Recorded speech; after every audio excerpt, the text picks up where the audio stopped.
Kuan.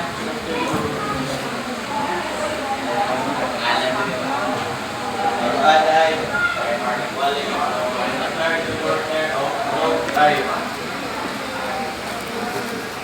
Deviation na rin ang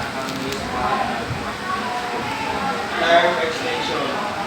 Updated simply adds a few more days or ways to event a month to the due date of an account. This gives the debtor extra time to recognize his resources and make good on his obligation. Diba, kung mangutang ka na mag-specified term or due date kung ano na dapat mo mag-provide at mangutang. So, yung ginamaligayan nga, yung mga panahon na kabayan, na pinapipos tayo, tumunang na tawag nga term extension para makakita pa sa paagin mga kabayan ka sa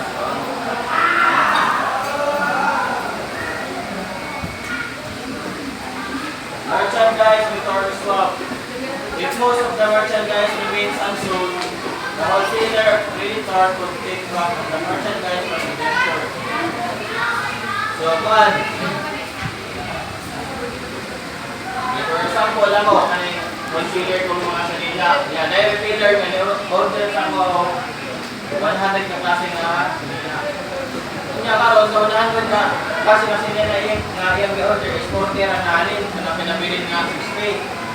So, ang buhat daw na, since naman itawag na merchandise return swap. So, ako as a wholesaler, ako taraw ko pa ako 60 nga, wala na halin, tapos ilisan ko na ito, 60 po na, bago na po na, this is advisable if the goods may not be sold in the area where the network, the quality of the merchandise has become obsolete or out of fashion.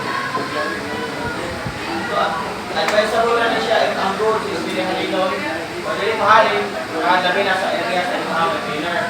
Kung ang tuan, goods is kanina mga obsolete na ba, daan lang ka na, hindi na siya uso. Pero mahalin pa kung ko na siya, hindi mo lang yan.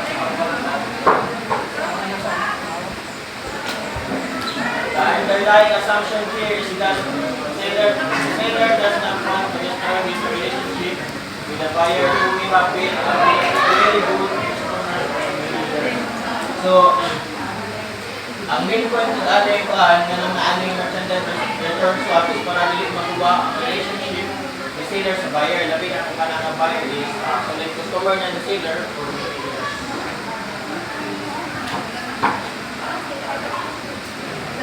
combinations of penalties and surcharges. In a contract of sale completed for merchandise, the ownership and possession of said merchandise is transferred to the buyer. The creditor could change the contract to one of trusteeship or presidential decree number 115. This particularly applies to situations where the buyer has a history of selling the goods between a credit or cash and has not remitted for a very long time. So, kaning combination of penalties and surcharges, isa na sa situation, kung asa ako sa calendar or seller, hindi na niya i-collect ang penalties o mga surcharges. Kung na kung may instances na kuhaan na yan, hindi na po nila baon ang mga interest, basta kaya ang ilan lang ana is mabalik tong ilang ipautang or mabalik tong ilang ipautang. So, kanila arrangement is mas pagod kayo sa side may nanangutang kaya hindi na sa bayad pa sa mga additional.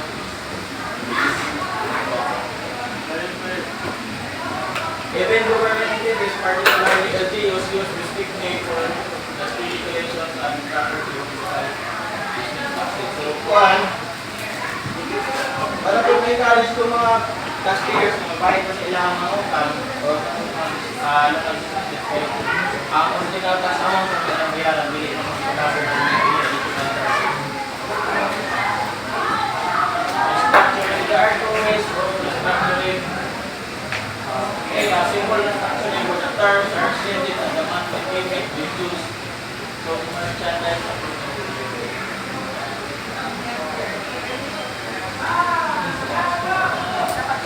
Okay, for example, yan sa example namin kuhan sa A. Example, nangutang ka kwarta, utang ka lang o dalag sa mga utang with interest na 5%. Kanya, kubali yung monthly na is nasa around $438.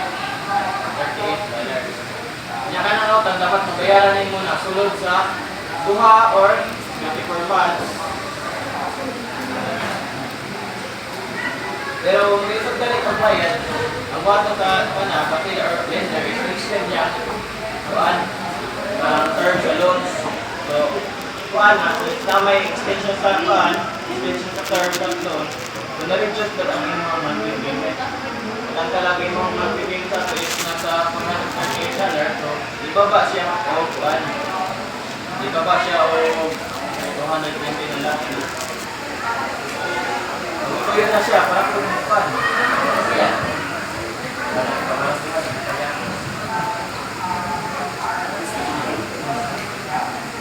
Document substitution.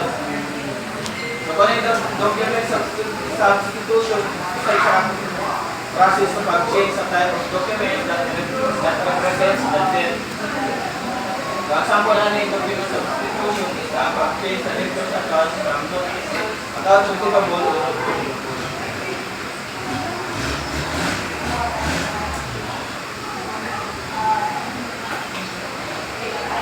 innovations or changes in the agreement. So, ako explain na.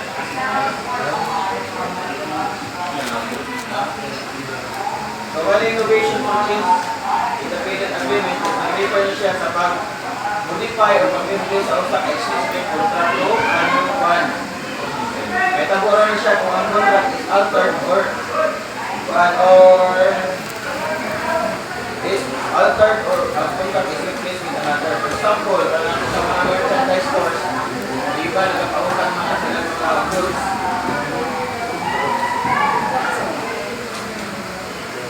Iba nagpapautang mga goods or appliances or anything na pwede ibangon. Then kung if ever dahil mamutang, so ang ownership and ang position sa goods is na-transfer na sa even nagbayad pa sila dito sa iba. Then kung ang kuwan, katunawag ang isang siya ay kuwan.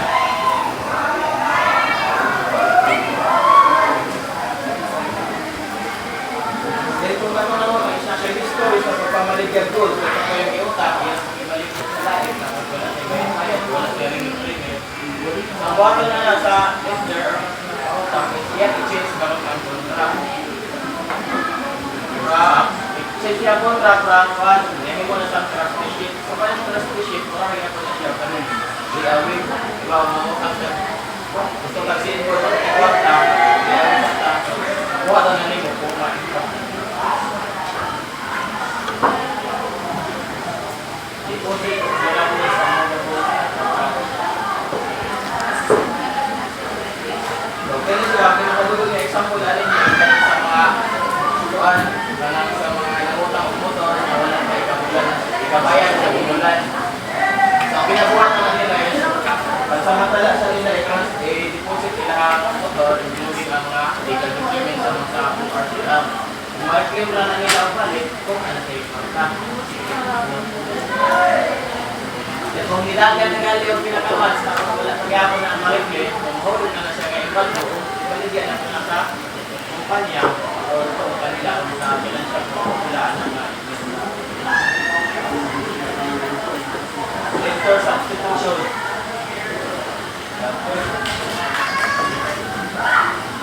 Pagkaling debtor substitution refers to a technique where one debtor is replaced by another who has better credit reputation. This is often done to improve the chances of loan approval or procedure return. For example, ako nakatano nga ako, loan of farm na ipalit motor condition. Tapos, bata pa man tawag, hindi pa pwede.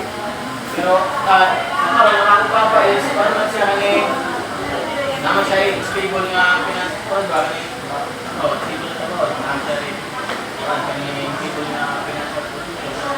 Ganyan siya, nandiya ang, siya na lang ang police ako as debtor, kaya, naman siya, ako masagsan, may grant siya beyond instead ako. So, in this case, kung ako kapataran ang ako ang sa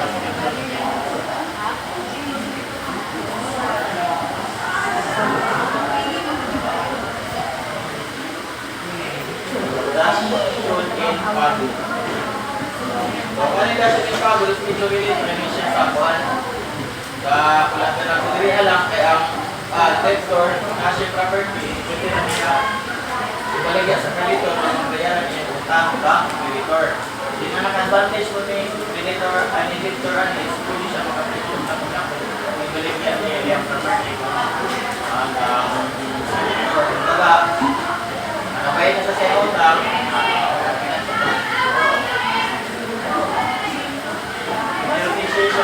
this applies to unsecured credit obligations.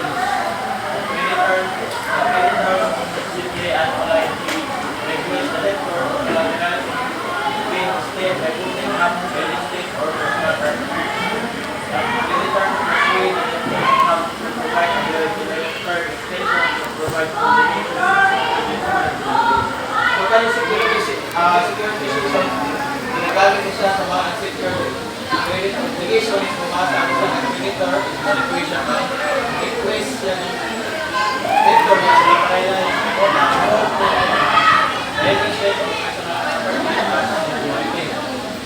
then in some cases, ang creditor nag-offer siya to persuade the debtor to collateralize his debt such as extending the repayment term or forgiving the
kuan kanang this pagka balik sa kaplaw sa worth of $20.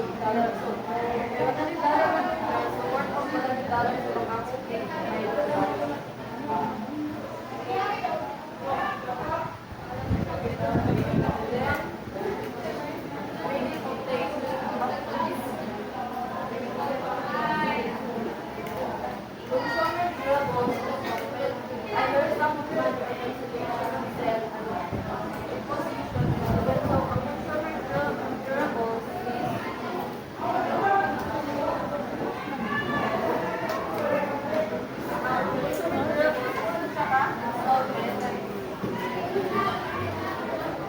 Example is ako nang nakuha ang value ko or sa isang company din kuan promise dan ang bali agreement sa kada bali kapalit ko or sa isang company tapos kada dili man ako bali bayad na ako sa kuan ako bali na dili man ako bayad na bayad ako for payment so every ko kuan installment bala, kung gusto mo, magpapawal ng bala sa mga alam bulan mo kayo. Tapos kung paano natin, pagkalian, hindi bali ka makabayad, hindi mo makalayan ng bayad. So,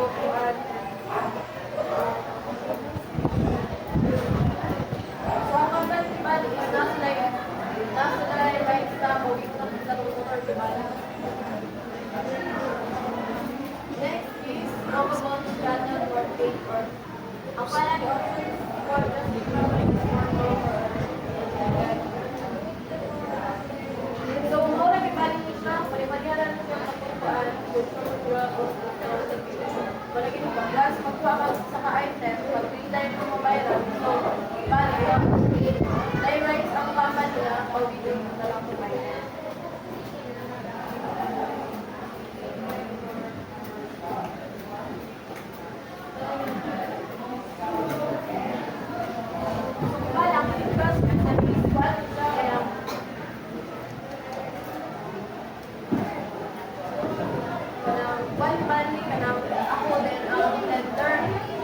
Once na kuan, ibali ako, ito bali mamunta ka sa kuan. Ano sa pagpunta ko is nasa tay agreement na kuan sa punta, ibali perma ko ka may ano.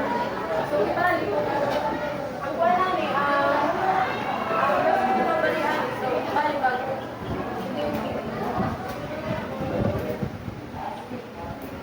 pag dini mo kuan, ibali increase mo dali pagka ang pagano ko dali pag naamoy ko ang permahan pagkanang ang follower di bali pag ito bayad sa iyo so hindi ka mo sa program para na kayo makita.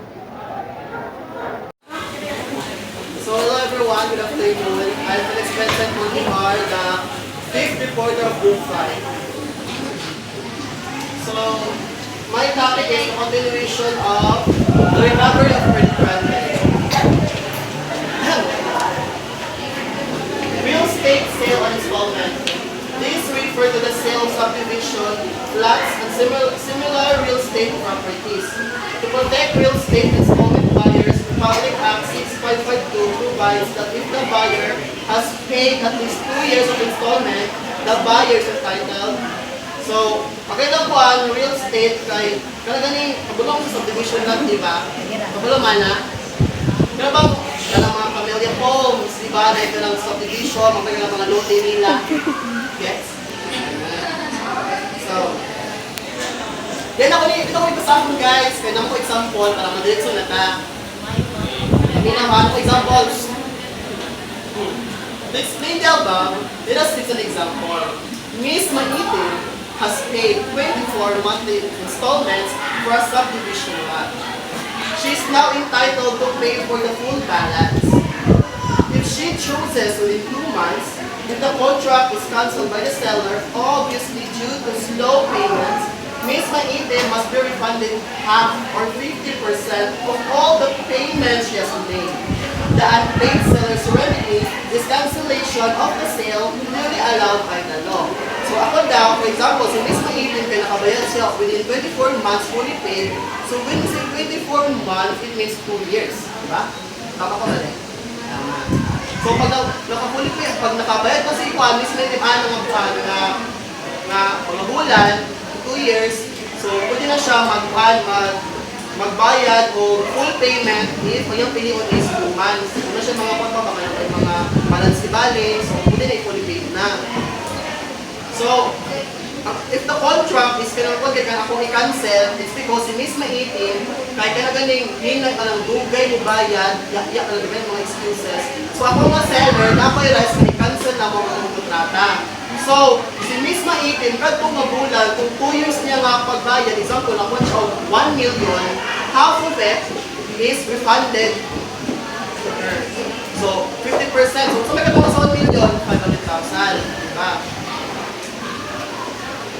So, if the sale installment is for subdivision land and both the ownership and possession has not been transferred yet, and is always the case in this kind of transaction, the seller keeps the title of the property which he can sell to someone else, and yet he has obtained 50% of the buyer's money.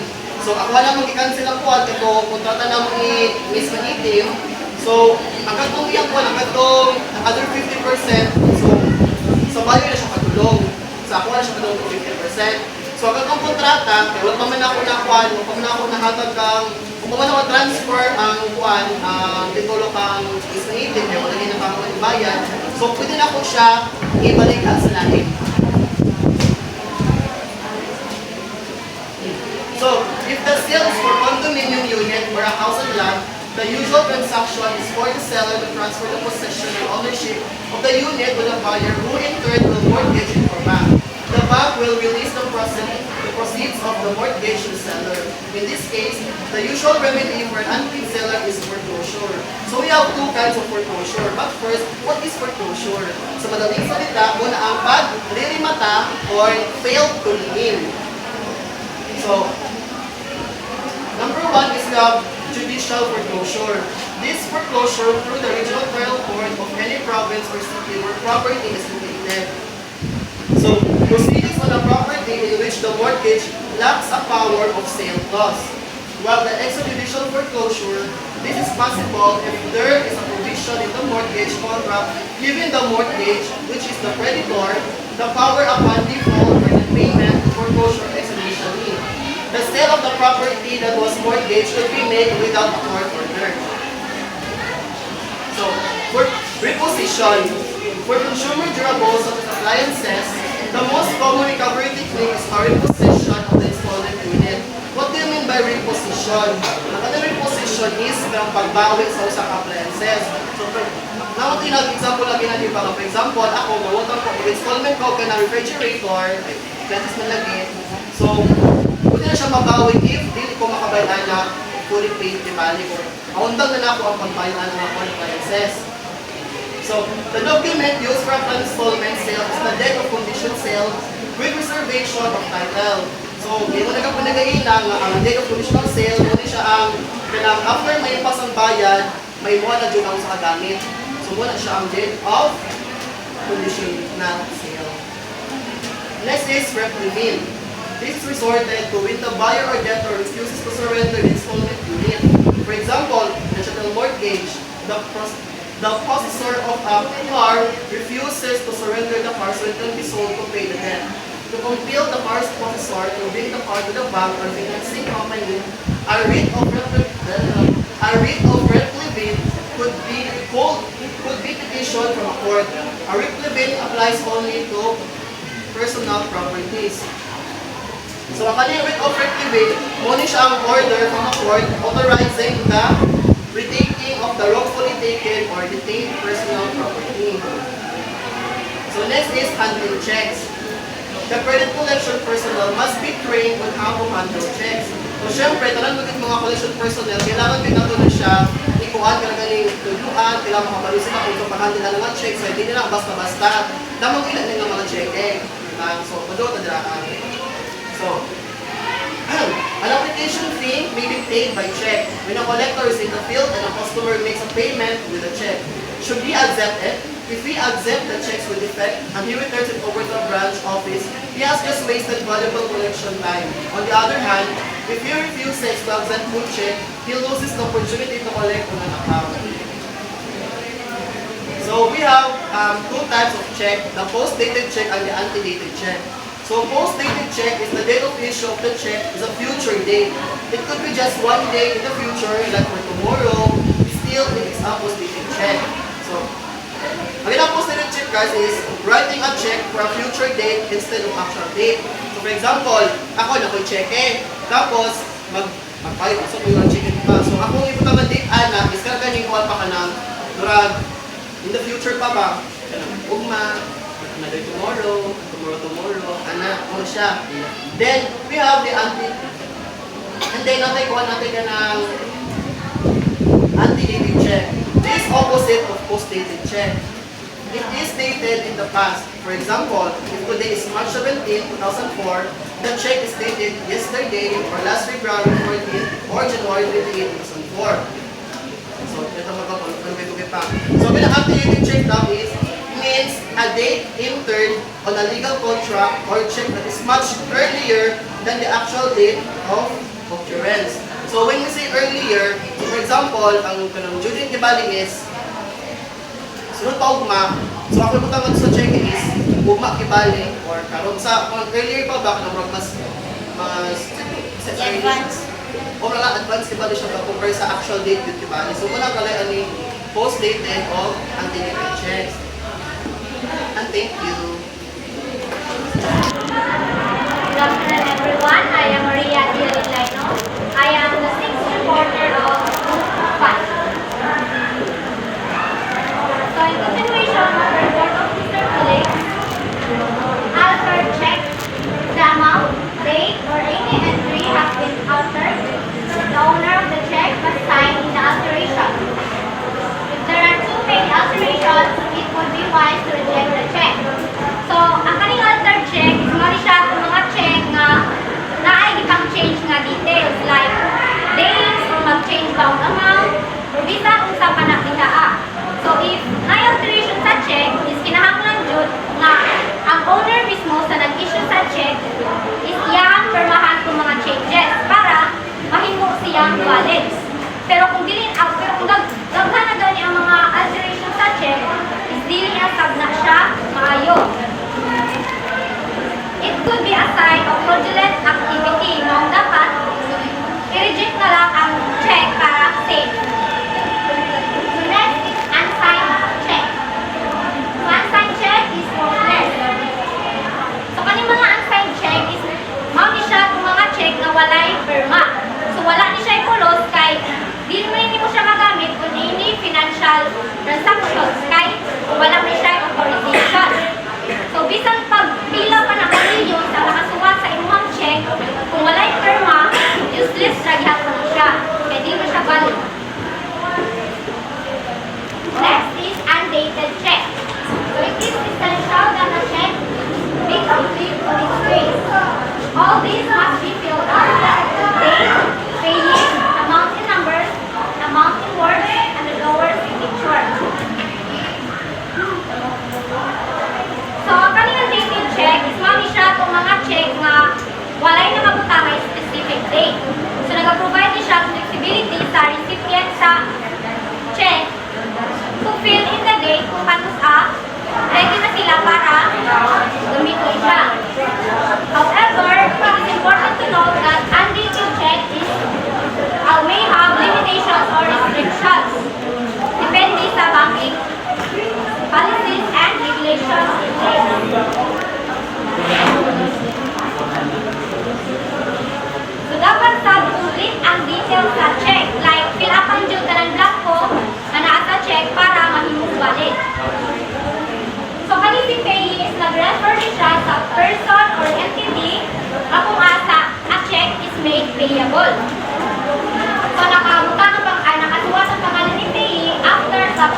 situation is, ang who receive the check is dili siya ang owner sa checking account. So for example, si Balaan, karang magbayad siya sa iyang installment. So karon ang mode of payment is check man. So nag-present siya og check. Pero kani nga check gi-issue ra ni sa iya by someone else. Then ang name is ano, tapos ang pirma niya is dili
ang check. Kaya possibilities na makapos na o mga obligations. Next is business name as payee. In a check which says payee to the order line name, the payee is either a corporation, private, or business name. So, kaning business name as payee is isa ni siya kaklaseng ng check. Ang recipient o receiver sa payment is ang name sa usa ka corporation or a trade or a business name. So, kung ano siya ginagamit when making payments for goods or services provided by a business. So, next is amount in figures different from amount in words. Some example, pay 254 pesos. Ano siya ang amount in figures? Ang amount in words is 245 pesos only. So, kung ang amount in figures is lahi sa amount in words, carry out, nga nakabutang sa cheque, kaya sa nila nakabutang sa example nga, which is, ang amount in figures niya is 254, then ang iyang amount in words is 245 pesos. So, makita din ako nga dili sila match. Kung na kung maka-encounter ng ani na check, is mas maayo nga i-refuse na lang na ang check or approach nimo ang issuer sa check in a polite manner na mag-issue of another check. Nasakto ang amount in numbers o amount in figures. The next is government checks. So all government checks, whether national, provincial, or municipal, always have two signatures. If one signature is missing, we do not accept. So non-government checks, whether national pa na or provincial or municipal, is kinahanglan jud nga duha ang signatures. Kung isa lang ang naa na signature, is ay na siya dawatan nga check, kaya wala niya na meet ang requirements. Then last is the markings at the back of the check. In a case of markings in the back, it is possible that the check has already been negotiated by someone else. So, kaning markings at the back of check is kung ang usa ka check is na ay markings or sulat-sulat sa likod sa check, is na possibility nga kana siya ma-check is nagamit na na siya. O kung makita lang galing kang marking sa likod sa check, unya na ay nakabutang nga, for example, nakabutang kay for deposit only, the account of ABC Incorporated, account number 000111 at the Masipag Bank. So, kasagutan is, ang kasagutan is, ang kani siya ma-check is for deposit only.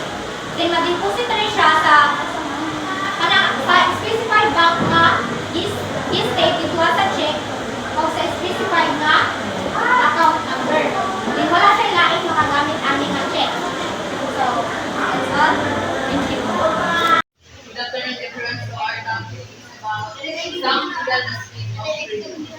So I'm glad to meet you, Pete, and I'm the second to the last reporter of Group 5. So part 1, guarantee versus surety. The word guarantor and its legal implication are not fully understood by many business students. The law on guarantee, Article 2047 to 2084 7 Code states that the guarantor is only secondarily liable and he is not required to pay only if the principal cannot pay.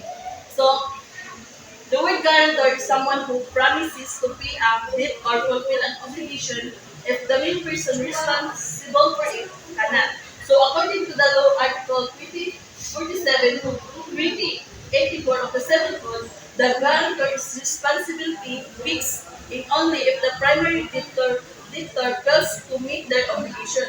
So, the guarantor is like a backup plan for the creditor in case the debtor defaults. So, for example, is nakaka-friend na gusto mag-rent of apartment, pero dili din doon ang iyang credit score. So, ang landlord is mangan siya tao na i-guarantor nimo na kakayahan mo bayad kung dili ka makabayad.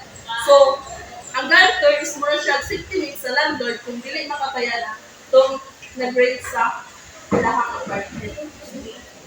So, in a clear transaction with a guarantor, there are two debtors, the principal debtor or obligor and the guarantor, whose obligation to pay is only secondary. The word cannot has been emphasized because the guarantor is required to pay only if all the resources of the principal debtor has been fully exhausted and if all available and legal remedies have been applied. So for example, si Juan nag-loan para magpalit og kotse. Then misubot si Pedro na mahimo siyang guarantor.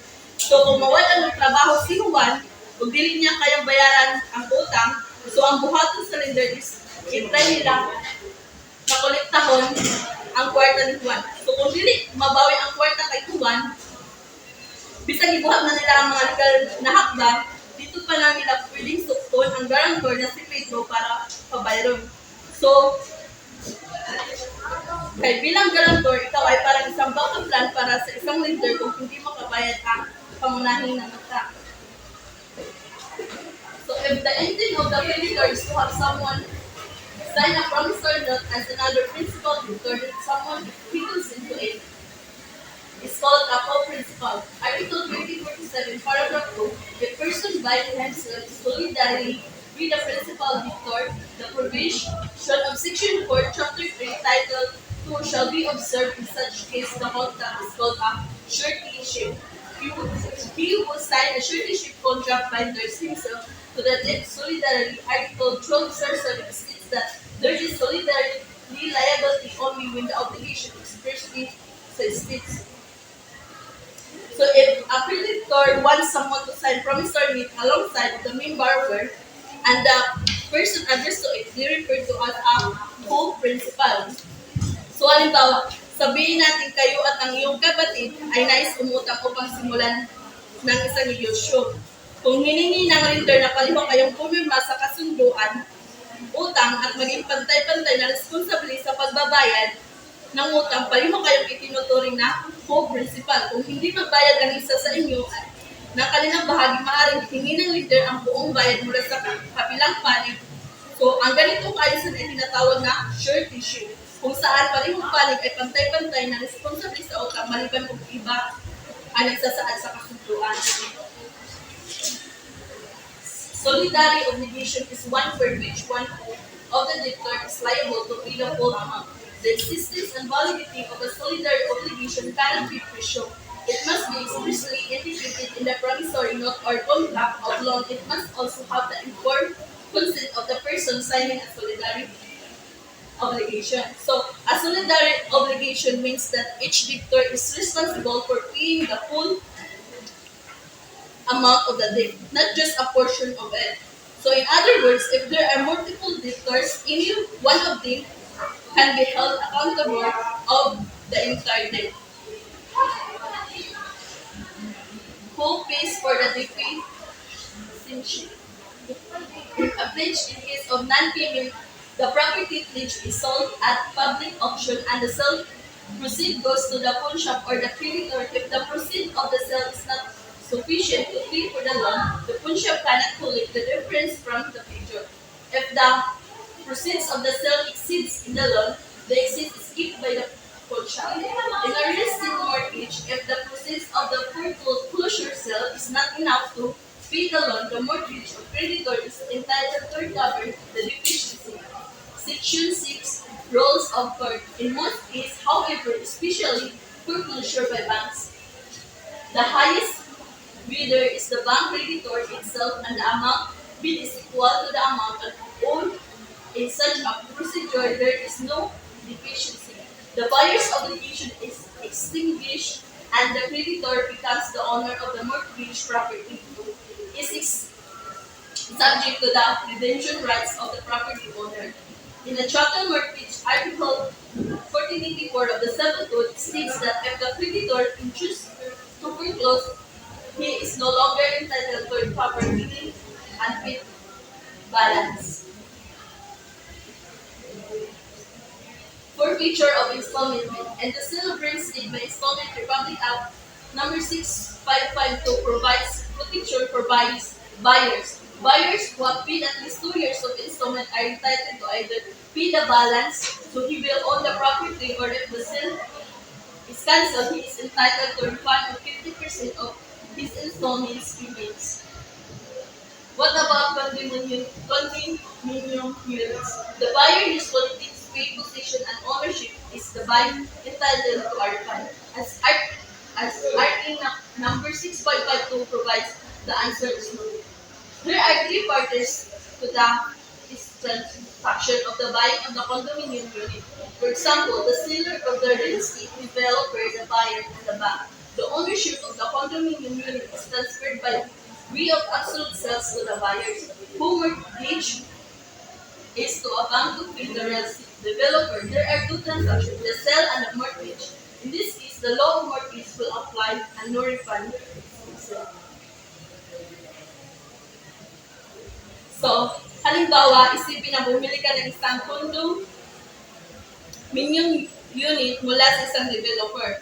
Binayaran mo ang buong halaga o kumuha ng pautang mula sa isang bangko upang mabayaran ng gastusin. Ang pagmamayari ng unit ng condominium ay nililipat sa iyo sa pamamagitan ng isang absolute sale at ikaw ay naging legal na may-ari ng property. Gayunpaman, maaaring ipangalan mo ang unit ng condominium sa bangko upang masiguro ang pautang na ginamit upang bilhin ito. Sa ganitong kaso, mayroong dalawang hiwalay na transaksyon, ang pagbili ng unit ng condominium at ang kasunduan sa pautang sa bangko. Dahil ang mamimili ay agad na kumuha ng posisyon at pag-aari ng unit condominium at walang mga installment ng bayad na kasakot.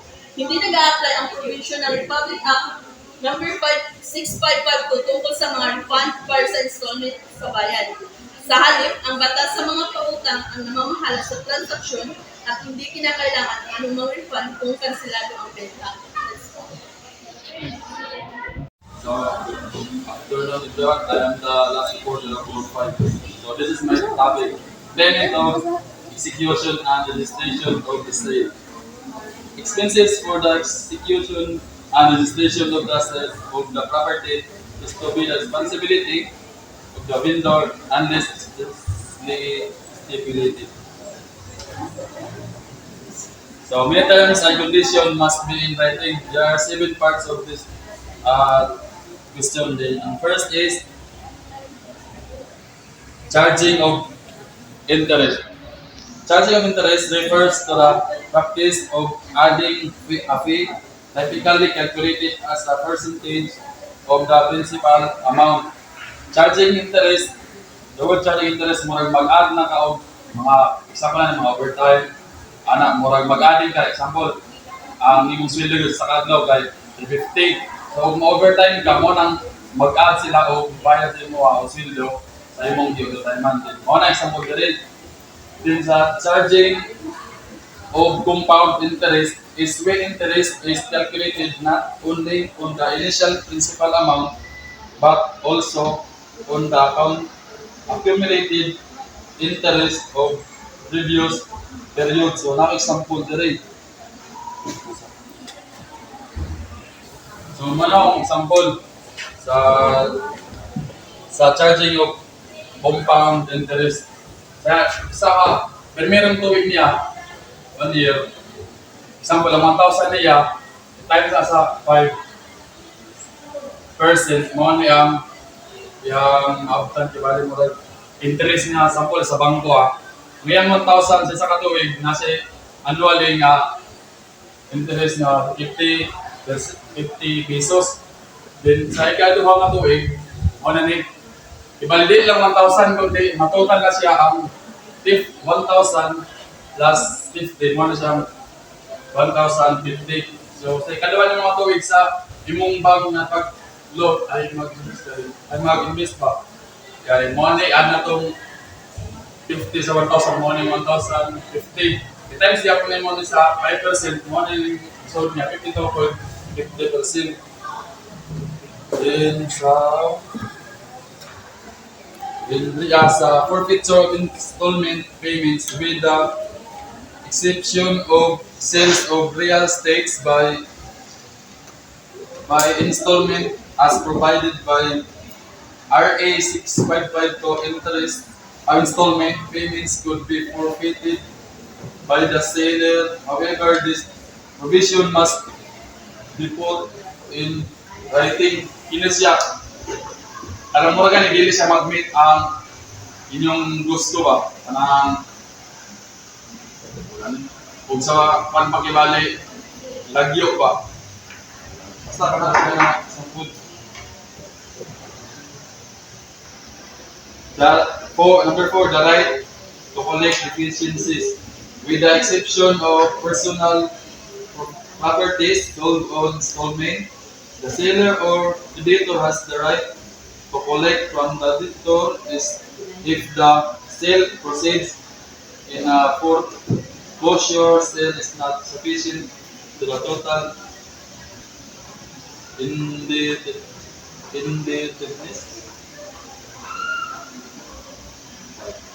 To foreclose extrajudicially. A judicial foreclosure takes time, and extrajudicial foreclosure can be initiated anytime as long as 2 installments have been missed in case of sales on installment or the account has become overdue in the case of single due accounts. One example now, ang isang halimbawa ng extrajudicial foreclosure ay kapag ang isang may-ari ng bahay ay hindi nagbabayad sa kanilang mga pagbabayad sa mortgage at ang tagapagpahiram ay nagpasimula ng mga paglilitis sa foreclosure sa pamamagitan ng pagsunod sa mga particular na hakbang na nakabalangkas sa kasunduan sa mortgage o batas ng estado. Maaring kabilang dito ang pagbibigay ng abiso sa may-ari ng bahay, pag-publish ng notice ng foreclosure sale at sa huli ay pagbenta ng ari-arian sa auction ng hindi kinasasangkutan ng sistema ng hukuman. The number 6 is a solidary obligation.